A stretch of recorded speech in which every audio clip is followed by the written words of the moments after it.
मिरजेतील पंचायत समितीच्या नूतन इमारतीला डॉक्टर बाबासाहेब आंबेडकरांचं नाव देण्यात यावं, त्याच पद्धतीनं पंचायत समितीच्या सभागृहाला छत्रपती संभाजी महाराज यांचं नाव देण्यात यावं ही आग्रही मागणी होती आणि याबाबत आंदोलनसुद्धा सुरू होतं। या आंदोलनाच्या पार्श्वभूमीवर आता तोडगा निघाला आहे आणि येत्या 10 तारखेला पंचायत समितीमध्ये याबाबत विशेष सभा आयोजित करण्यात आलेली आहे। आंदोलकांनी जिल्हा परिषदेचे सीओ यांच्याशी चर्चा केली होती आणि सीओनी याबाबत आश्वासन दिलं होतं।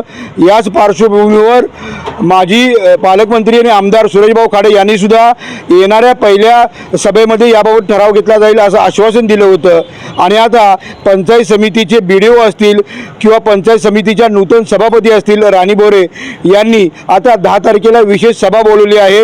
सभेमध्ये दोन्ही महापुरुषांच्या नावाचा ठराव केला जाणार आहे। एकंदरीत बघता नामांतराचा जो वाद होता त्याच्यावर तोडगा निघालेला आहे।